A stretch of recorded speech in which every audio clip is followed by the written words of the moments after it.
السلام علیکم first year. آج ہمارا چیپٹر جو ہم حقوق و فرائض کا پڑھ رہے تھے اس میں شہری کے حقوق اور اس کے فرائض کی بات ہوگی. یہ ہمارا لیکچر نمبر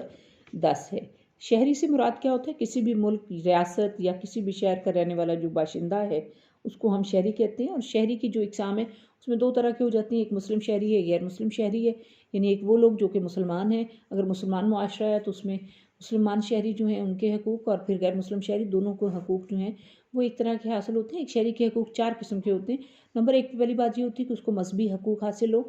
اپنے عقیدے کی آزادی. دوسرا معاشی حقوق، تیسرا معاشرتی، اور چوتھا سیاسی حقوق. عقیدے کی آزادی یا مذہبی حقوق کے حوالے سے ہم جب دیکھتے ہیں تو اسلام جو ہے وہ ایک رواداری کا، امن کا مذہب ہے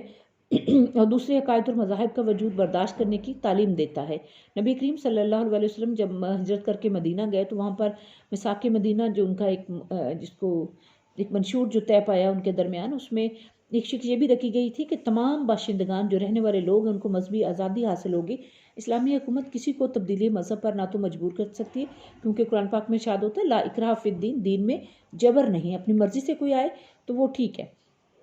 دوسرا پھر یہ فرمایا گیا کہ تبلیغ اور ترغیب جو ہے وہ دوسرے مسلمان یا ایک ہر شخص جو ہے وہ اپنے گروہ، اپنے عقیدے، مذہب کی طرف دوسروں کو مائل ضرور کر سکتا ہے، لیکن جبر نہیں ہے. اگر کوئی شخص جو ہے اسلام قبول کرنے کے بعد اسے چھوڑ دے، مرتد ہو جائے، تو وہ سزا کا مستحق تو ضرور ہوگا، لیکن یہ ہے کہ ہم اس کے لیے دوسرے لوگوں کو اس کی تکلیف یا اس کو اس طرح سے کرنا وہ منع کیا گیا. اور یہ بھی اسلام نے یہ کہا کہ جو مرتد ہے، جو دین سے پھر گیا، اس کو وعید سنائی گئی.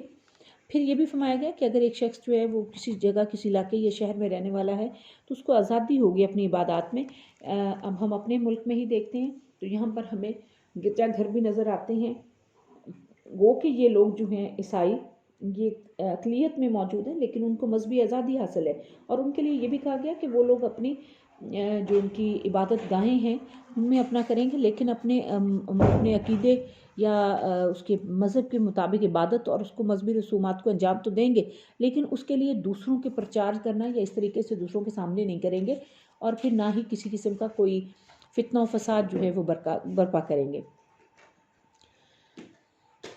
دوسرا ایک جو حقوق آ جاتے ہیں وہ انسان کے معاشی حقوق ہیں. اس میں انسان جو ہے وہ کیا کما رہا ہے، اس کو کہاں پر خرچ کر رہا ہے، یہ ہر شہری کو حق حاصل ہے، لیکن اس میں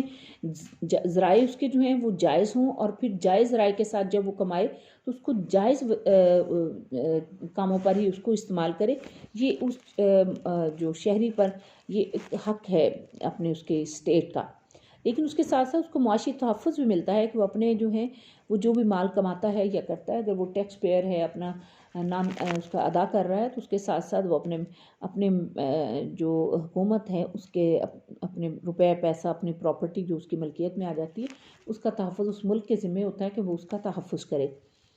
جہاں معاشرتی حقوق کی بات آتی ہے تو اس میں سب سے پہلی بات یہ کہ انسان کو اللہ تعالیٰ نے زندگی دی ہے، اور اللہ کو یہ حق حاصل ہے کہ وہ اس کی زندگی کو لے. کسی انسان کو یہ حق حاصل نہیں ہے کہ وہ کسی بھی انسان کو بلا جواز، بلا وجہ جو ہے وہ قتل کرے یا اس کی جان کو لے لے. لیکن اگر کوئی قتل کرتا ہے تو اس کے بدلے میں یہ ہے کہ اسلامی ریاست کا فرض بنتا ہے کہ وہ اس کو حق قصاص جو ہے وہ مہیا کرے، کیونکہ قصاص جو ہے، اور اگر قصاص اور بدلہ نہ ہوگا تو پھر انسان جو ہے اس کی جان جو ہے وہ بہت سستی ہو جائے گی. ہر بندہ جو ہے وہ دوسرے کو مارنا شروع کر دے گا، قتل کرنا شروع کر دے گا. پھر اس کے ساتھ ساتھ یہ بھی جب پیچھے اپنے نبی کریم صلی اللہ علیہ وسلم کی حدیث مبارک ہے نا کہ ہر مسلمان کے مال، خون، عزت، آبرو سب جو ہیں دوسرے مسلمانوں پر حرام ہے کہ وہ ان کو اس میں دست درازی کرے، بلکہ اس کا حفاظت کرنا مسلمانوں کے ذمہ ہے. معاشرتی اعتبار سے بھی تمام شہری جو ہیں ان کی عزت سب برابر کی ہے، سب کا احترام جو ہے وہ ایک طرح سے ہونا چاہیے. پھر دوسروں پر بہتان نہیں ہونا چاہیے. حضرت صلی اللہ علیہ وسلم کا فرمان ہے کہ مسلمانوں پر ایک دوسرے کی حد تک جو ہے عزت جو ہے وہ حرام ہے. نبی کریم صلی اللہ علیہ وسلم تمام لوگوں کے درمیان مساوات کا، ہمدردی کا، اسی طرح ان کا درس تھا. پھر ہم حضرت علی کا وہ والا واقعہ جس میں ایک ان کی گمشدہ زرہ جو تھی ایک یہودی کے پاس پائی گئی، لیکن جب وہ اس میں اس میں عدالت میں گئے تو حضرت علی علیہ السلام کو اس کے یہودی کے برابر کھڑا کیا گیا، اور فیصلہ جو تھا وہ بھی حضرت علی کے خلاف ہوا، کیونکہ آپ کے پاس اس کے لیے کوئی گواہ نہیں تھا. کیونکہ اصول یہ ہوتا ہے نا کہ جو مدعی ہے وہ گواہ پیش کرے گا، اور مدعا علیہ جس پر وہ الزام لگا ہے وہ کیا ہوگا کہ وہ قسم دے گا. اس کے ساتھ ساتھ ہر شخص کا یہ بھی مجاز، اس بات کا بھی مجاز ہے کہ وہ اپنی مرضی کے مطابق اپنی جائیداد کو خریدے اور اس میں سے جس حد تک چاہے اپنا فائدہ جو ہے وہ جو اسٹیٹ نے، ریاست نے، جو ملک نے اصول بنایا اس کے اندر رہ کر اس کو حاصل کرے۔ حق رہائش بھی اس کو حاصل ہوگا، معاہدات وغیرہ بھی وہ کر سکتے ہیں، تعلیم اور صحت کے بھی حوالے سے اس کو تمام جو ہیں وہ حقوق حاصل ہوں گے۔ جو سیاسی حقوق ہیں اس حوالے سے اس کے لیے ضروری ہوگا کہ وہ اپنی رائے کا اظہار کر سکتا ہے۔ اب ہم دیکھتے ہیں کہ جب ہمارے ہاں الیکشنز وغیرہ ہوتے ہیں تو اس میں ہر فرقہ جو ہے اس کے لیے ہر جو طبقہ ہے اور ہر جو ذات اور ہر مذہب سے تعلق رکھنے والے لوگ جو ہیں وہ اپنا حق رائے دہی استعمال کرتے ہیں، اور پھر اقلیتوں کو حق منصب بھی ملتا ہے۔ یعنی ہر انسان جو ہے جو اقلیت میں ہے ان کو بھی اور جو اکثریت میں ان کو تو ہے ہی۔ پھر اس کے علاوہ یہ بھی ہے کہ حق تنقید اور محاسبہ، یعنی ان کی اکاؤنٹیبلٹی جو ہے وہ ضروری ہے، ان پر تنقید جو ہے وہ بھی ہے۔ پھر اس کو تقریر اور تحریر کی بھی آزادی حاصل ہونی چاہیے۔ اس کے ساتھ جو غیر مسلم ہیں، ذمہ جن کو ہم کہتے ہیں،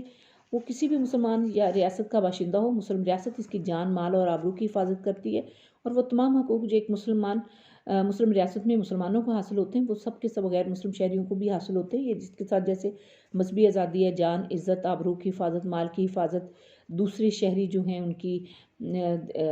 قانونی طور پہ اس کو حق رائے دہی حاصل ہوتا ہے، معاشی طور پہ وہ اپنے مال جو ہے وہ بنا سکتا ہے، جمع کر سکتا ہے، پراپرٹی خرید سکتا ہے۔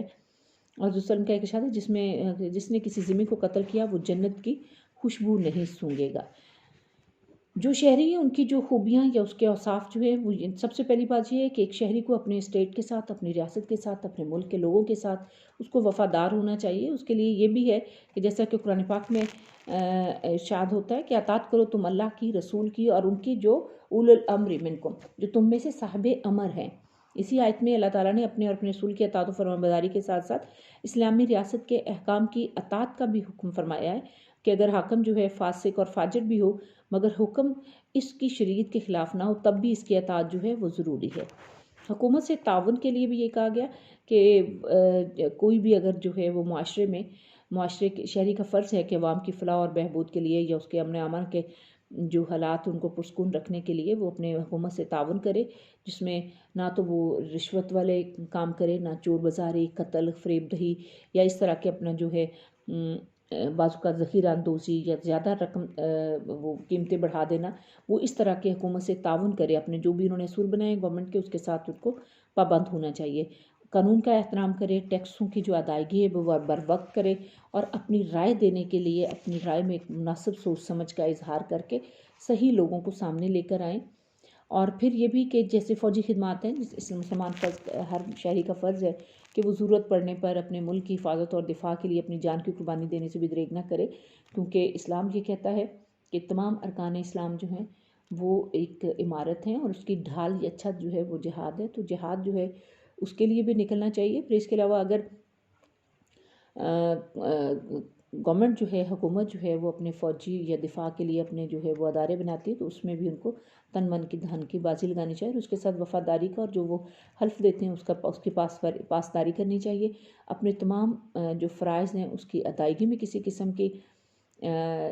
کوتاہی نہیں کرنی چاہیے۔ مثلاً اگر وہ اپنی تجارت کر رہا ہے تو اس کو دیانت اور امانت کے اصولوں پر چلائے، ذخیرہ اندوزی نہ کرے، اسمگلنگ نہ کرے، یا پھر چور بازاری سے ادھر ادھر نہ کرے، یا